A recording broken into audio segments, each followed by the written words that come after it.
el ser humano invierte o gasta durmiendo.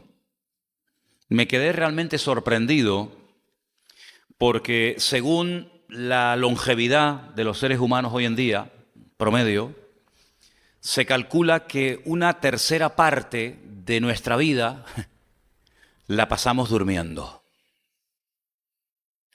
Es decir, entre 20 y 25 años de nuestra vida estamos durmiendo. ¿Qué te parece? Entre 20 y 25 años, la mayoría de nosotros vamos a estar durmiendo. Y me llamó tanto la atención decir, madre mía, 25, 23, 24, 22 años de nuestra vida durmiendo, no haciendo, entre comillas, nada, me impactó muchísimo. Y eso me motivó a ver en la Biblia los sueños, pero no los sueños de soñar, sino personas que se echaban a dormir y mientras durmieron, cosas sucedieron a su alrededor. Y me llamó la atención que ya desde el primer libro de la Biblia, en el libro del Génesis, se nos habla de un profundo sueño que el primer ser humano experimentó. Leamos en Génesis 2:21, por favor. Un versículo muy interesante donde aparece una palabra muy importante en la Biblia, que es la palabra hebrea tardemá. La palabra tardemá no es dormir de una forma ligera, que cualquier cosa te despierta, sino tiene que ver con un sueño muy profundo, donde no te enteras de lo que está ocurriendo a tu alrededor. Esta palabra tardemá, que habla acerca de un sueño profundo, no solamente se refiere al aspecto físico, sino que también, como vamos a ver después en el libro de Isaías, hay personas que espiritualmente hablando están totalmente dormidos. Aunque los veas con los ojos abiertos, comen, hablan, viajan, etcétera, espiritualmente hablando tienen el alma adormecida y por eso no se enteran de muchas cosas que pasan en su vida. Génesis 2:21 dice que entonces el Señor Dios hizo caer en un sueño profundo a Adán, y mientras éste dormía, tomó una de sus costillas y cerró la carne en su lugar. Y el versículo siguiente dice, en el 22, y de la costilla que el Señor Dios tomó del hombre, hizo una mujer y se la trajo al hombre. En nuestra Biblia, en la versión, digamos, Reina Valera, que es la que la mayoría de la gente usa, dice que Dios hizo, con lo que le quitó al hombre, Dios hizo algo. Realmente la palabra viene del verbo baná, que significa construir o edificar. Ya sé que es muy fuerte, suena muy fuerte que Dios construyó, que Dios edificó a una mujer, pero realmente eso es lo que dice el texto original hebreo. Más que hacer, que es otro verbo, la azot, el verbo baná tiene que ver con edificar, con construir incluso edificios y templos y moradas. Y me llama muchísimo la atención que este profundo sueño, quien lo produjo en el hombre fue Dios, el Creador. Dice la Biblia que el hombre se sentía solo, no había hallado ayuda idónea. Tuvo la responsabilidad de ponerle nombre a los animales, a los pájaros, a los reptiles, etc. Pero después de dedicarse a esa ardua tarea, no encontró ayuda idónea para él. Entonces lo que Dios hace es proveerle al hombre la ayuda idónea, pero mientras él está durmiendo, Dios edifica, Dios construye a su compañera, a Eva, que la extrajo de él mismo. Y muchos tiempos después, siglos más tarde, el Hijo de Dios, nuestro Señor Jesucristo, cuando habla acerca de que Él va a tener también una esposa, también se le llama a veces la novia, me refiero a la iglesia, Él no habla de crear, sino habla también de edificar, habla de construir. Hay una gran diferencia entre crear y entre edificar o construir. La obra creadora de Dios fue instantánea. No era algo que era un producto de un largo proceso. Dijo Dios, sea la luz y fuera luz. Es decir, la obra creadora de Dios fue instantánea. Sin embargo, edificar no es algo instantáneo, lleva tiempo. Hay que darle forma, hay que invertir tiempo, dinero, energía, etc. Y por eso cuando él habla de la amada, cuando él habla de la novia o de la esposa, que es la iglesia, él no habla de crear, que es algo así, instantáneo, sino habla de un proceso largo y arduo que consiste en edificar, en construir algo que lleva tiempo. Y estamos hablando de nosotros, del cuerpo de Cristo, de la iglesia. Me llama muchísimo la atención que mientras Dios estaba trabajando, mientras Dios estaba haciendo algo muy importante para la vida del hombre, este estaba dormido. Dios le enseña a este hombre cosas muy interesantes, pero creo que una de las más importantes que podemos ver en este pasaje, en este acto de construir, de edificar la compañera idónea para el hombre no toma parte activa. El hombre no propone, el hombre no sugiere, el hombre no se queja, sino que él entra en un profundo sueño, repito, producido por Dios, para que no moleste a Dios en lo que está haciendo. En otras palabras, el hombre tuvo que aprender a confiar de que lo que Dios estaba haciendo iba a satisfacer sus necesidades más íntimas y profundas, y no iba a tener que objetar nada en contra de lo que Dios acababa de hacer o de construir. Igual manera tenemos que tener nosotros esa actitud, queridos hermanos. Aunque a veces parezca que Dios no está haciendo nada con la vida de tu hijo, con tu esposa, con tu marido, en tu vida personal, íntima, no significa de que Dios esté de brazos cruzados sin hacer nada. Dios no para de hacer cosas, por decirlo de alguna manera. Todas las oraciones que cada día suben a su presencia, son millones y millones de oraciones que suben cada día ante su trono. Dios toma muy buena nota de ellas, pero a veces responde de una forma inmediata y otras veces se toma, digamos, un tiempo en responder, en suplir, en proveer cada una de nuestras necesidades. Pero no significa de que Dios no esté haciendo nada. Dios está haciendo todo lo necesario y preparando todo lo necesario para que tu vida y la mía sea una vida plena, una vida bendecida y una vida de completa satisfacción. Él, cuando vino personalmente, cuando vino a este mundo, Él dijo: yo he venido para darte a ti específicamente, hijo, hija mía, vida.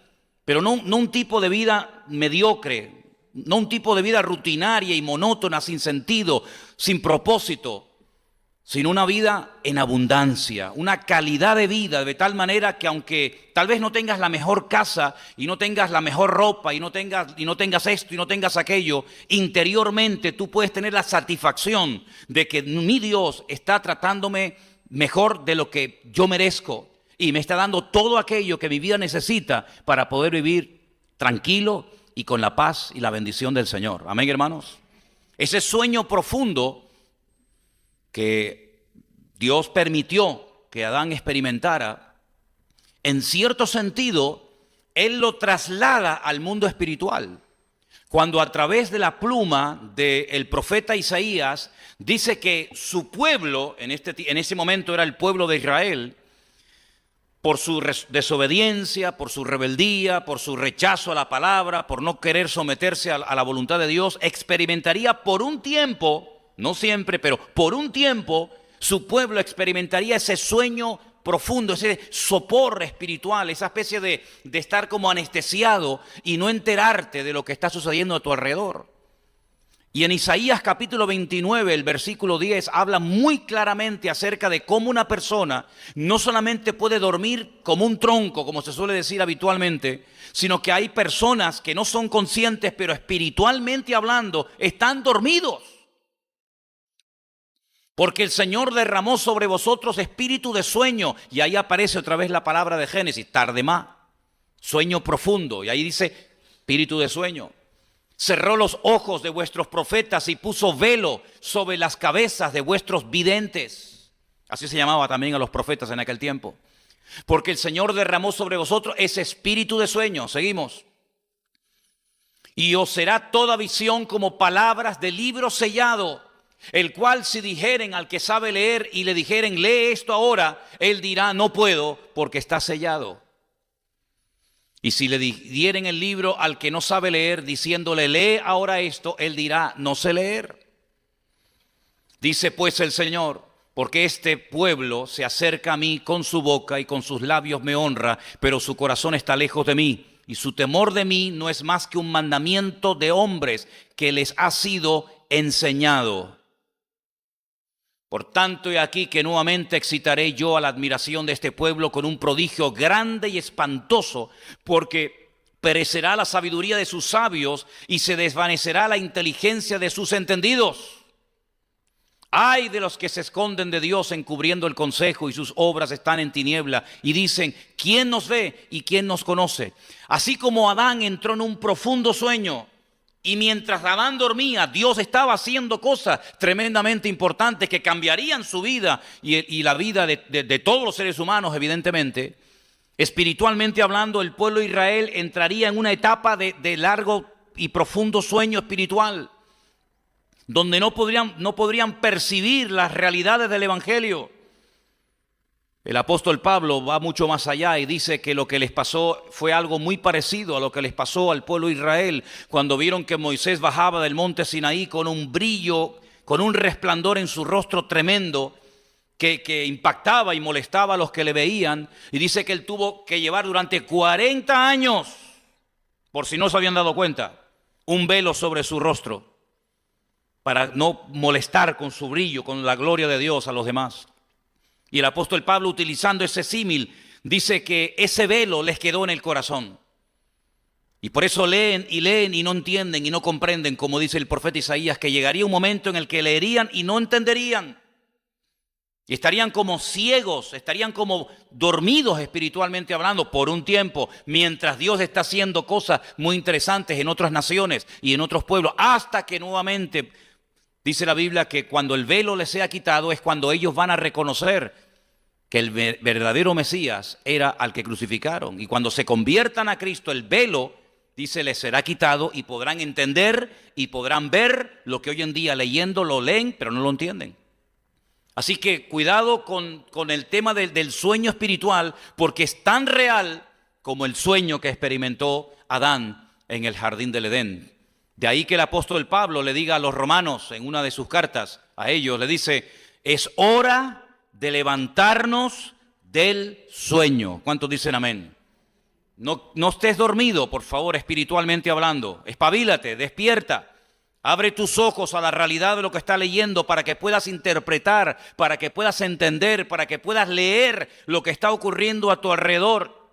Y no entres en esa dinámica del mundo de quejarnos, de lamentarnos, de echarle la culpa a esto o aquello, a este o al otro, sino que puedas entender qué es lo que el Señor está haciendo.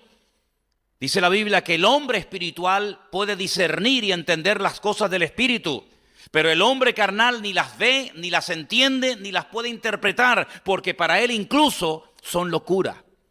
Gracias a Dios que Dios un día abrió nuestros ojos y pudimos despertarnos a la realidad de que esta vida no solamente es lo que tenemos, sino también lo que podemos llegar a ser con la ayuda y con la bendición del Señor. Amén, hermanos. En el mismo libro del Génesis hay un hombre que a mí me llama mucho la atención su vida, porque es un hombre que lo encontramos desde que nace, bueno, desde antes de su nacimiento ya la Biblia está hablando de él y nos habla incluso de cómo murió, dónde lo enterraron, etcétera, etcétera.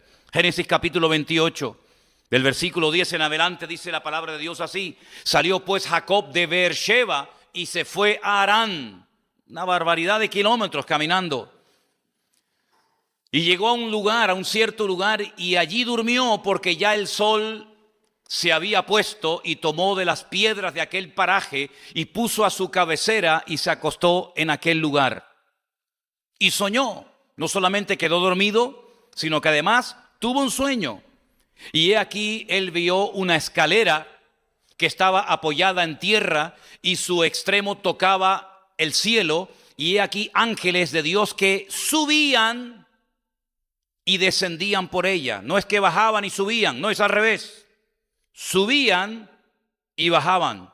Verso 14. Y aquí el Señor estaba en lo alto de ella y le dijo: yo soy el Señor, el Dios de Abraham, tu padre, el Dios de Isaac. La tierra en que estás acostado te la daré a ti y a tu descendencia.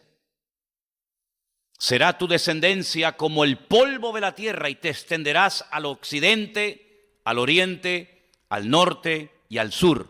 Y todas las familias de la tierra serán benditas en ti y en tu simiente. He aquí yo estoy contigo. Tremendas promesas que Dios le está dando a este hombre. Yo estoy contigo, te guardaré por donde quiera que fueres. Volveré a traerte a esta tierra porque no te dejaré hasta que haya hecho lo que te he dicho. Y despertó Jacob de su sueño y dijo, ciertamente el Señor está en este lugar y yo no lo sabía.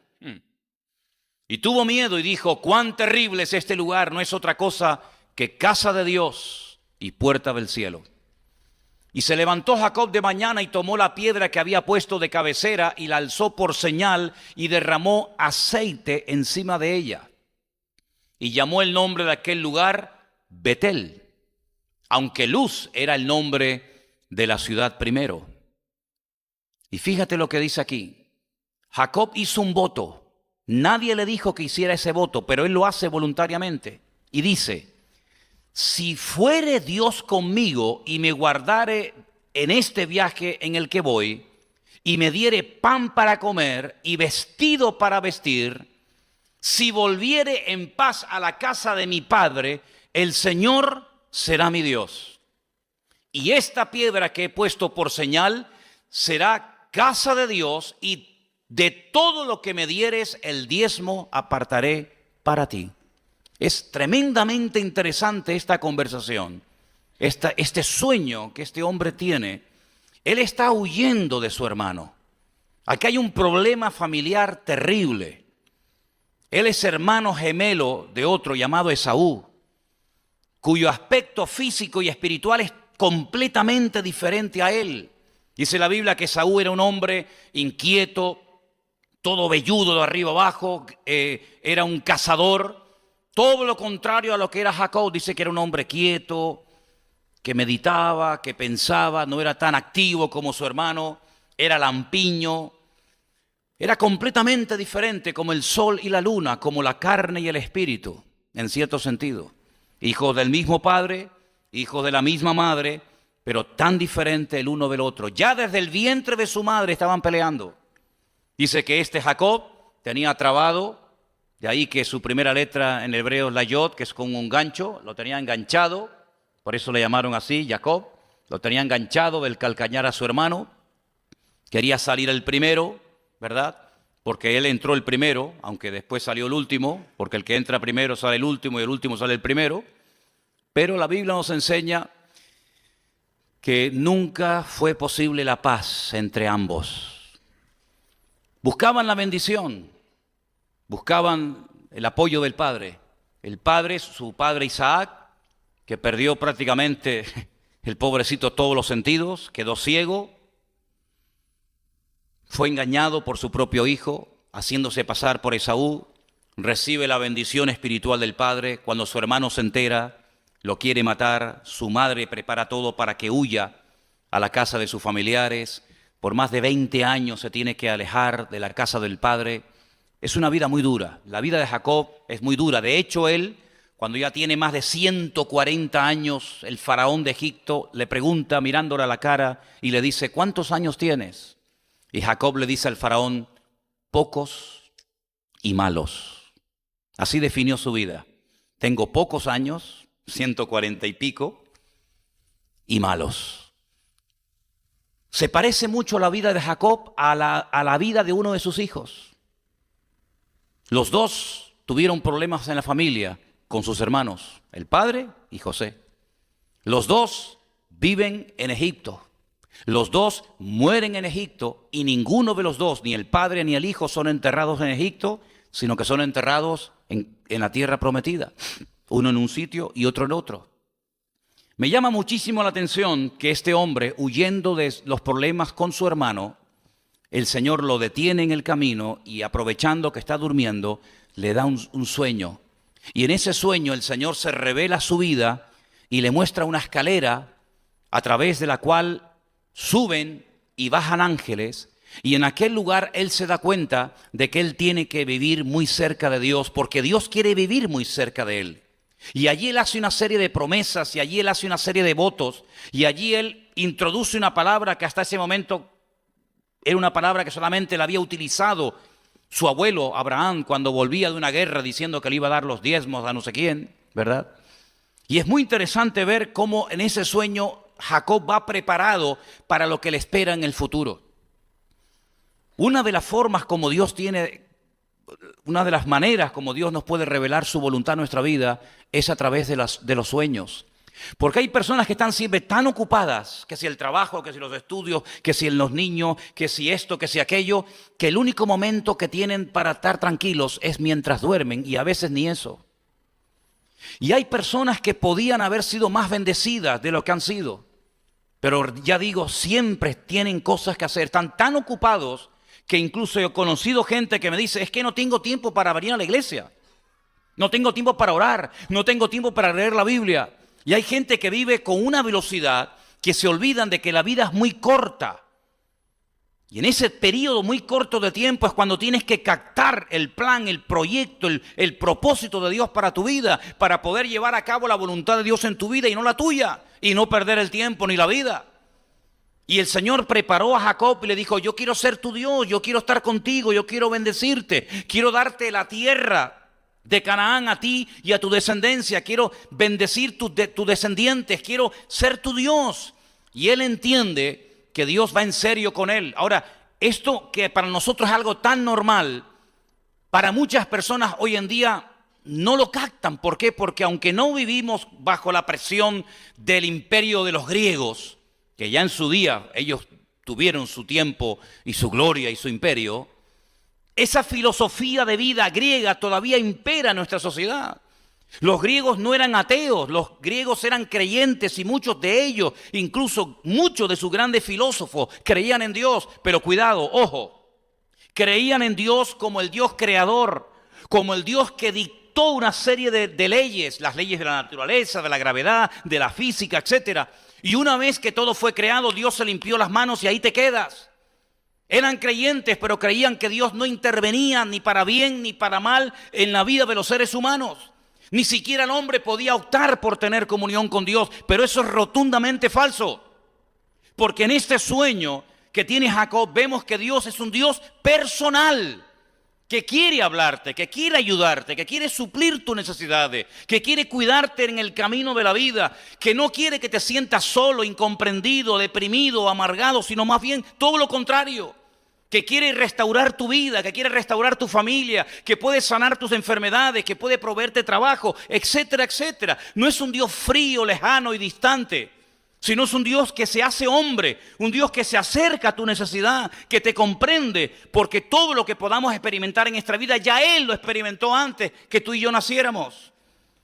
Y Jacob tiene que entender que aunque está huyendo de su hermano, porque su hermano lo quiere matar, y aunque se puede sentir culpable en lo más profundo de su corazón porque acaba de engañar a su propio padre, diciendo que era Esaú cuando realmente no lo era, él va a tener que aprender a base de palos. Sí, así es, hermano, a base de golpes. Él va a tener que ir rebajando la velocidad y llegar a un punto en el que tienes que pararte y darte cuenta de que a veces por ir demasiado rápido no escuchas la voz de Dios ni el propósito de Dios para tu vida.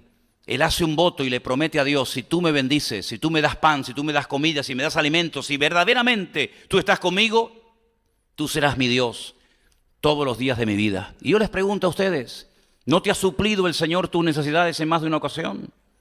¿No te ha sanado, no te ha bendecido, no te ha dado alimento, no te ha dado hijos, no te ha dado un matrimonio, no te ha dado familia, no te ha dado tanto? Entonces, ¿por qué algunos todavía no quieren hacer de Dios el Dios de ellos personal?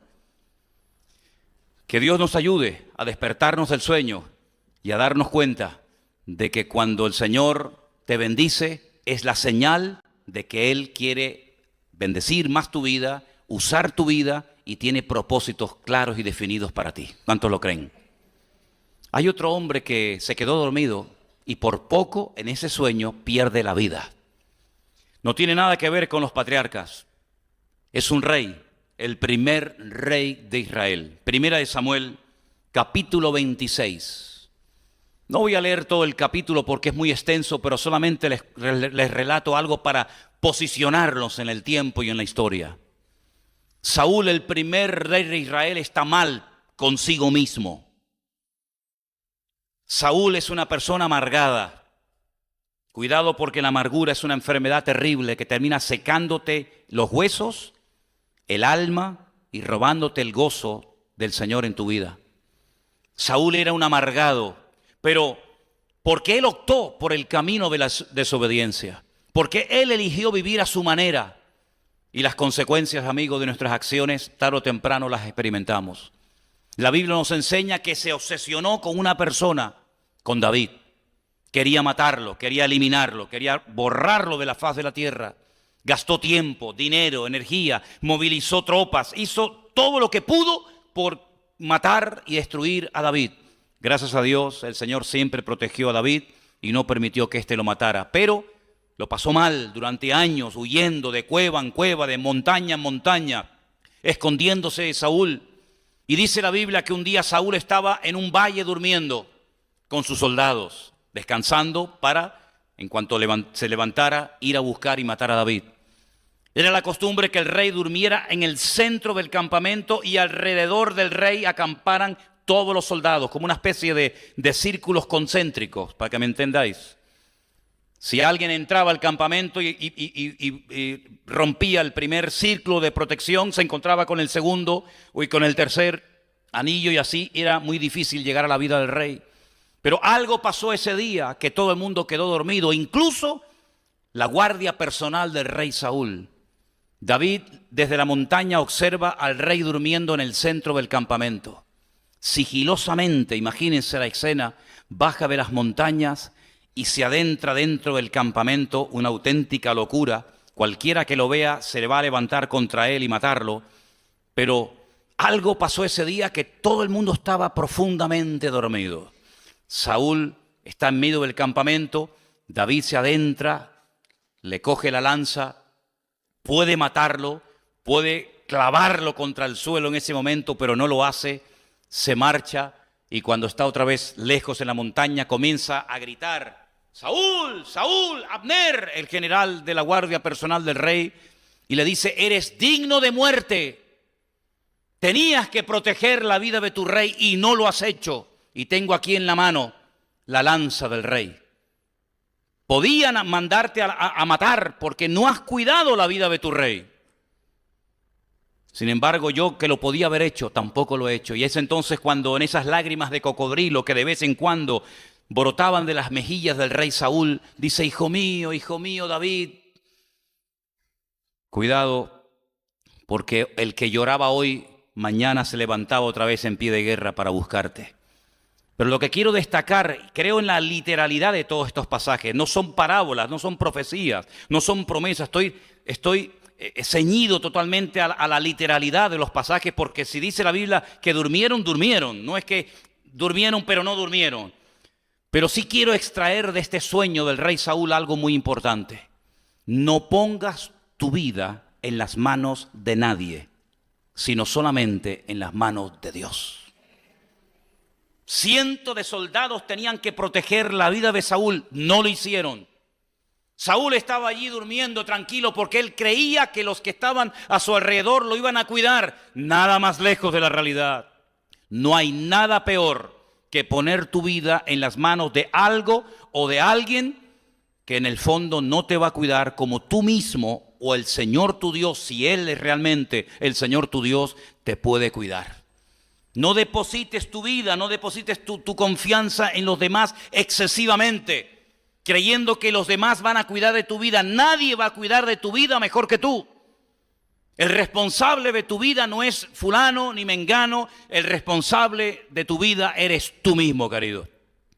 Saúl estaba dormido porque pensaba que sus soldados y sus generales le iban a proteger. No, señor, no, señor. Por muchos soldados que tuviera, el único que puede proteger nuestra vida es el Señor.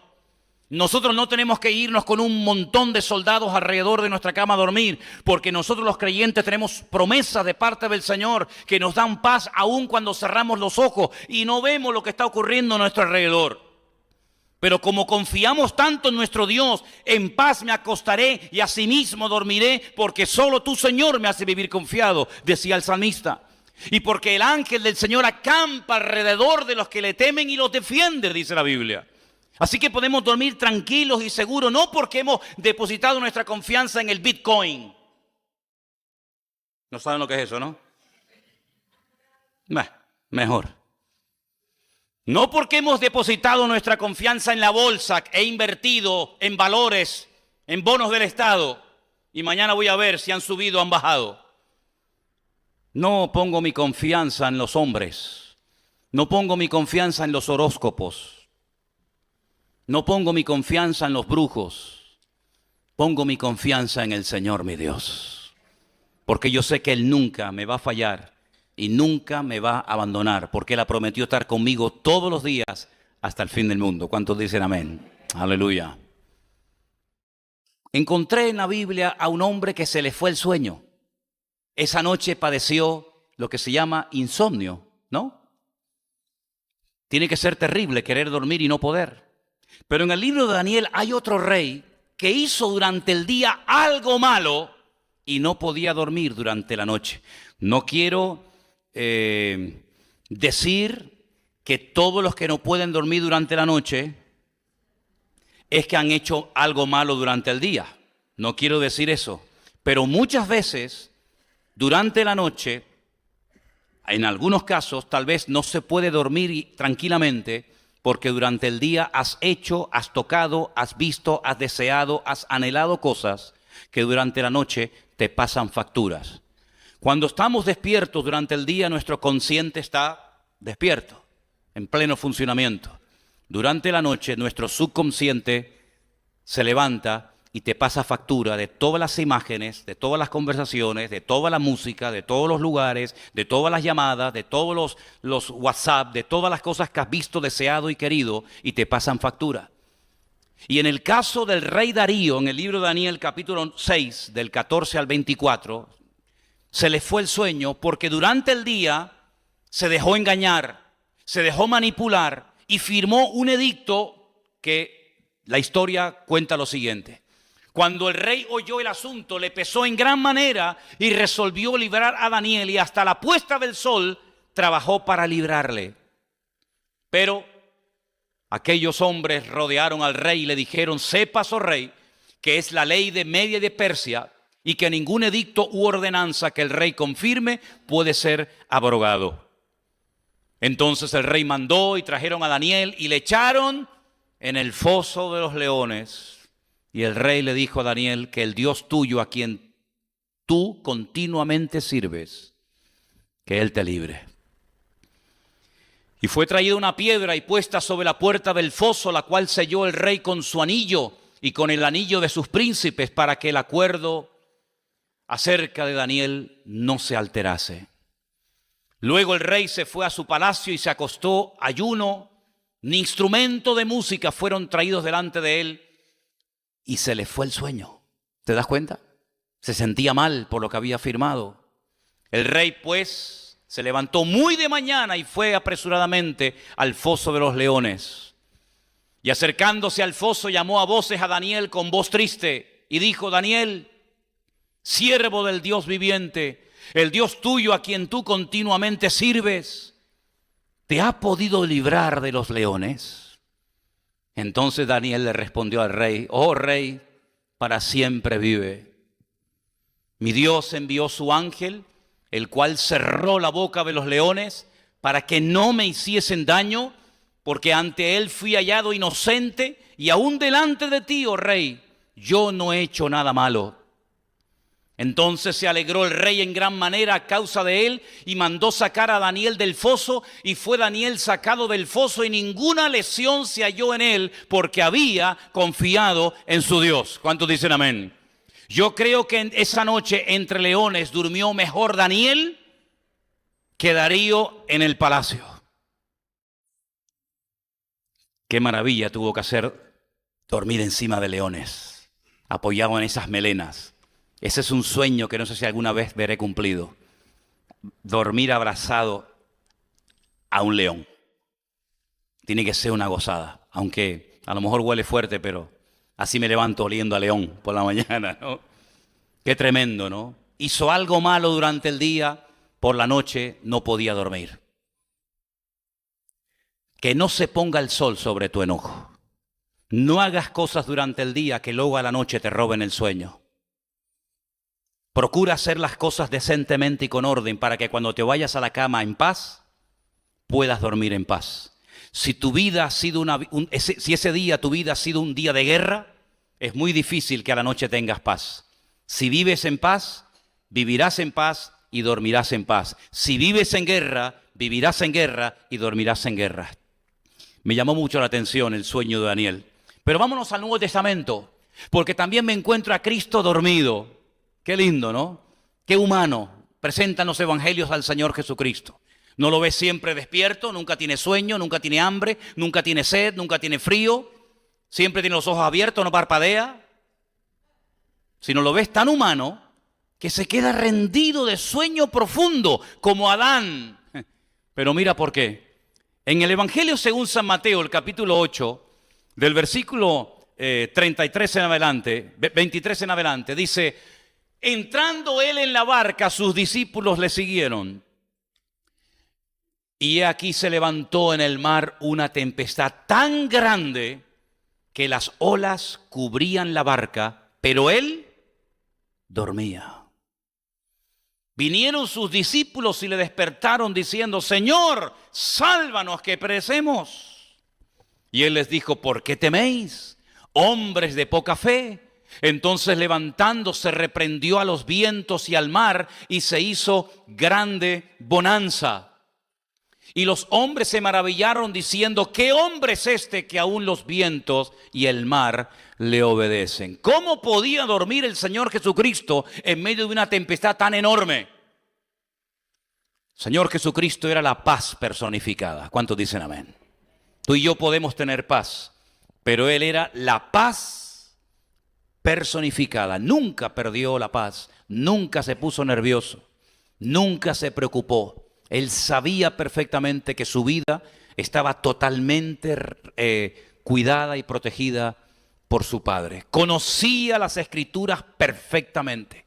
Mira, cuando uno conoce las Sagradas Escrituras y al Dios de las Escrituras, pase lo que pase, tú tienes una tranquilidad y una paz en medio de la tormenta que no te puedes ni imaginar. El Señor Jesucristo sabía perfectamente que Él, como Mesías que era, no moriría ahogado en las aguas del mar de Genesaret. Él sabía perfectamente por las profecías del Antiguo Testamento que Él moriría crucificado entre dos malhechores en la ciudad de Jerusalén.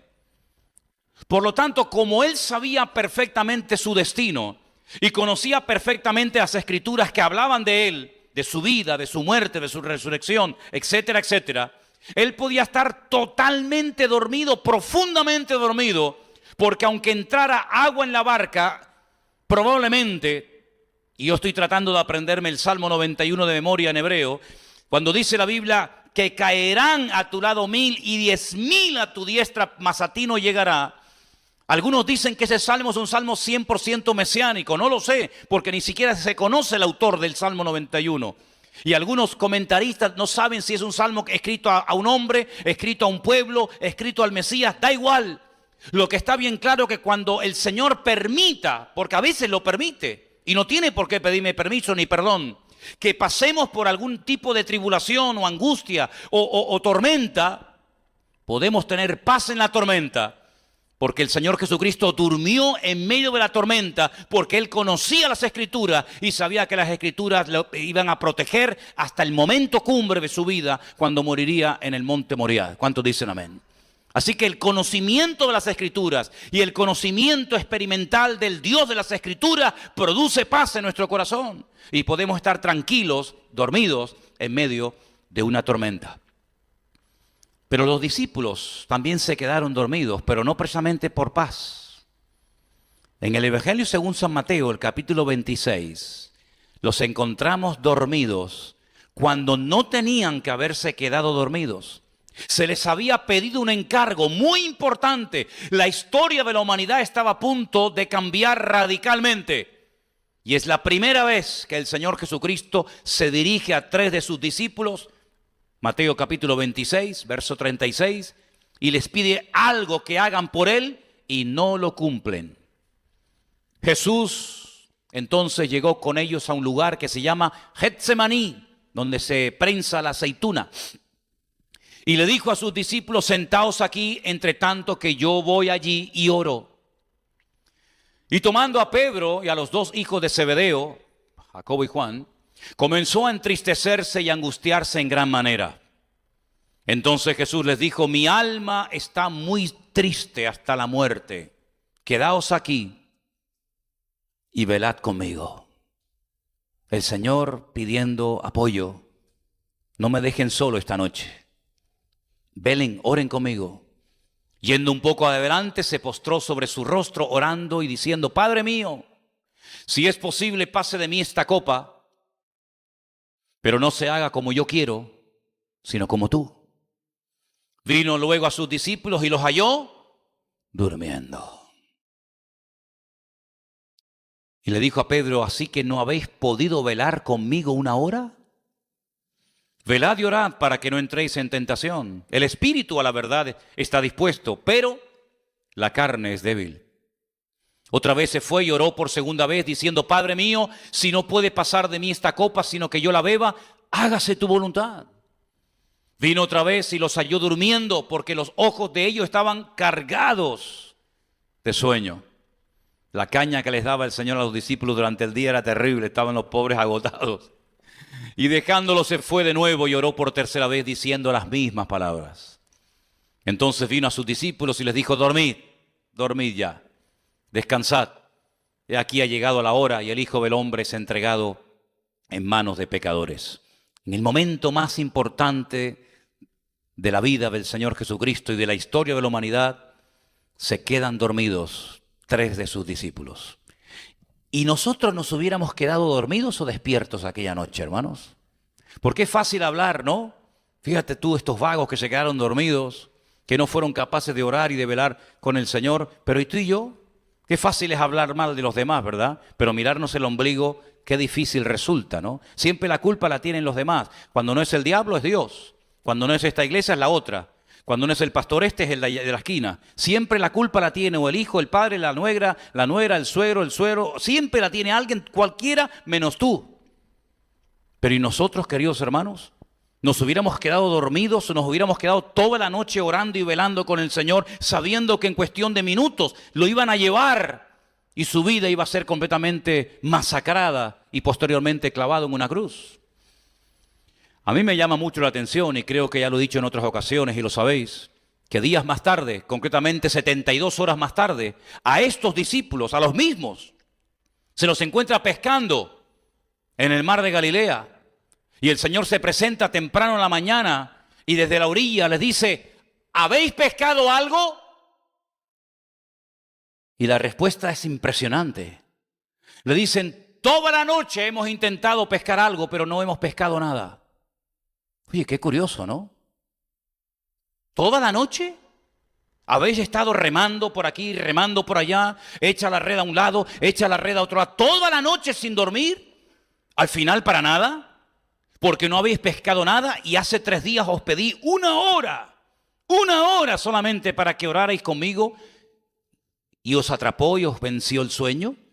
Qué curioso que a veces para las cosas del Señor nos cansamos, no tenemos tiempo, nos quedamos dormidos, pero luego después para nuestras cosas tenemos todo el tiempo del mundo. No nos cansa ver una película de 4 horas, hay algunas que duran más, también sé que hay otras que duran menos. No nos cansan los deportes, el gimnasio, todo lo que podemos hacer en la vida. En esta vida hay entretenimientos y juguetes para todos los gustos. Pero luego para las cosas del Señor nos cansamos, nos fatigamos, no tenemos tiempo, no puedo, me duele aquí, me duele allá. Se nos viene la artrosis, la viruela, la toferina, la pulmonía, todo nos viene de golpe, pero cuando son para nuestras cosas no hay ningún problema. Eso le pasó a los discípulos. Se quedaron dormidos, pero no de paz, sino de cansancio. Se quedaron dormidos porque no fueron capaces de orar con el Señor una hora. Y el Señor se lo reprocha y se lo echa en cara. ¿No habéis sido capaces de dormir conmigo una hora? Oye, si estás sentado y te entra sueño, ponte de pie. Si te quedas dormido de pie, ponte a caminar. Si no, vete al baño y mójate la cara. Tómate 2 cafés o una cafetera entera. Pero no permitas nunca que el cansancio físico sea un impedimento para tu función espiritual en el cuerpo de Cristo. ¿Cuántos dicen amén? Porque mañana, cuando te levantes por la mañana, lunes, y tengas sueño y estés cansado, vas a tener que ir a trabajar, te guste o no te guste. O mañana cuando vayas a trabajar, vas a ir saltando y brincando y cantando coros por la calle. Seguramente vas a ir, a lo mejor no con muchas ganas, pero vas a tener que ir. Pues para el Señor tenemos que tener la misma predisposición y la misma diligencia que tenemos para nuestros asuntos. ¿Cuántos dicen amén? Y quiero terminar con un sueño de un chico que se quedó dormido en el culto. A veces se ha quedado algún hermano o alguna hermana traspuesto en el culto, ¿sabes? Yo siempre le digo a los que se quedan dormidos en el culto, no se preocupe, no pasa nada, no se preocupe. Solamente le pido el favor que no ronque.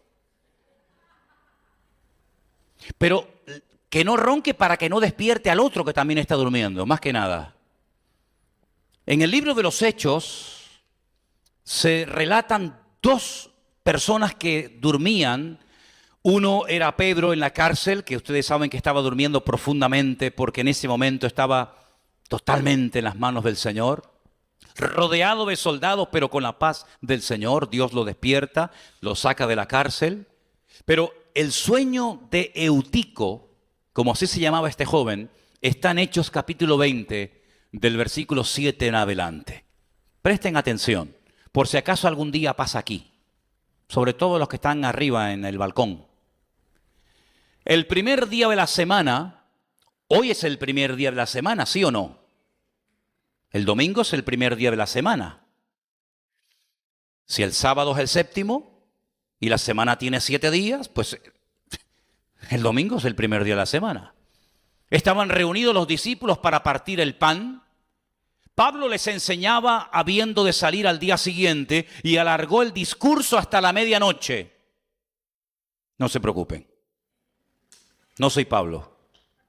Y además mañana no salgo de viaje. La que sale es mi suegra y Elena y Sonia. El jueves, ¿no? Podemos estar entonces de culto hasta el jueves. Y había muchas lámparas en el aposento alto donde estaban reunidos. ¿Sería el mismo aposento alto de Hechos capítulo 2? Bueno, déjenlo ahí. Un joven llamado Eutico que estaba sentado en la ventana, ¿a quién se le ocurre? Rendido de un sueño profundo, otro sueño profundo más, como el de Adán en el jardín del Edén. Rendido de un sueño profundo, por cuanto Pablo disertaba largamente, vencido del sueño, cayó del 3er piso abajo y fue levantado muerto. Entonces descendió Pablo, se echó sobre él y abrazándole dijo: no os alarméis, pues está vivo. Después de haber subido y partido el pan y comido, habló largamente hasta el alba y así salió. Y llevaron al joven vivo y fueron grandemente consolados. Alguien se puede quedar dormido en la iglesia y se puede caer al suelo y matarse, pero la última parte no estoy seguro de poder hacerla, de orar sobre él y despertarlo, así que ándese con ojo. La cuestión está en que este se quedó dormido en la iglesia.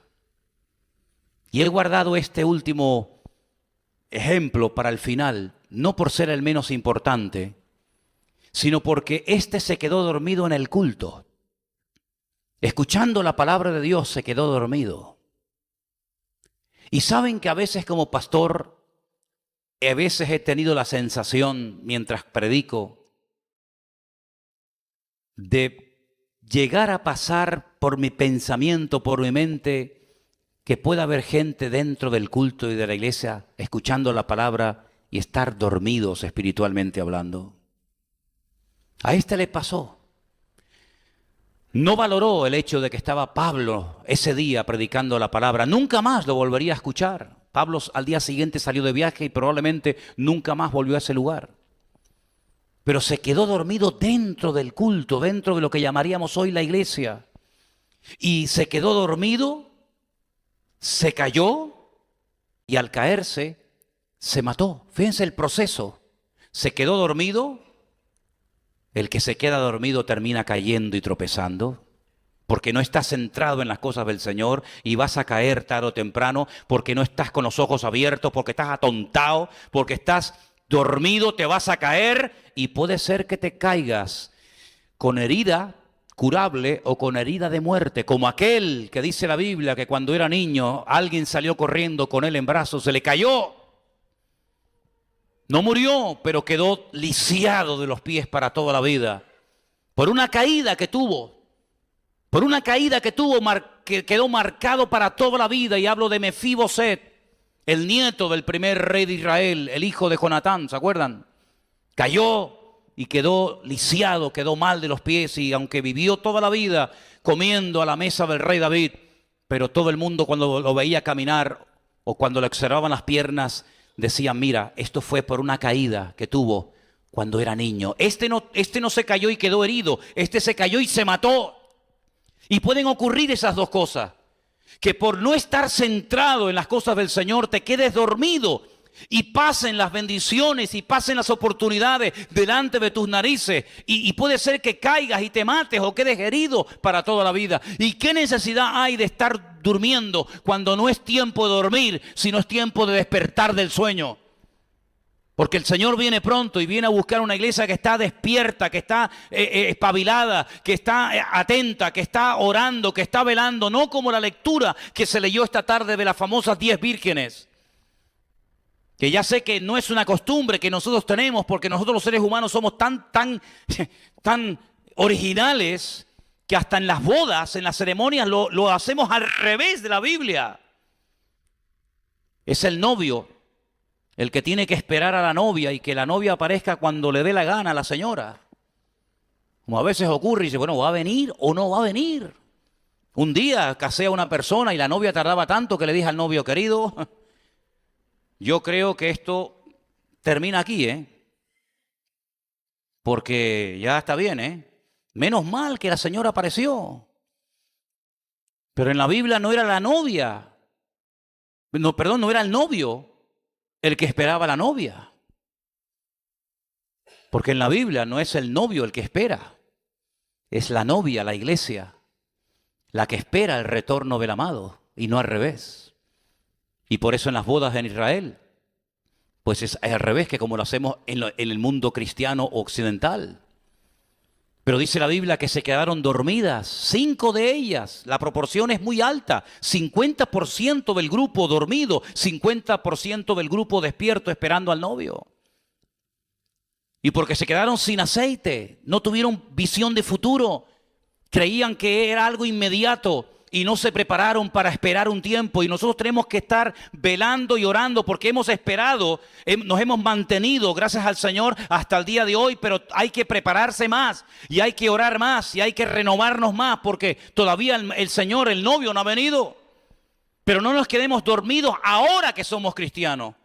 Porque antes, cuando no conocíamos al Señor, estábamos dormidos, estábamos muertos realmente, más que dormidos, muertos en nuestros delitos y pecados.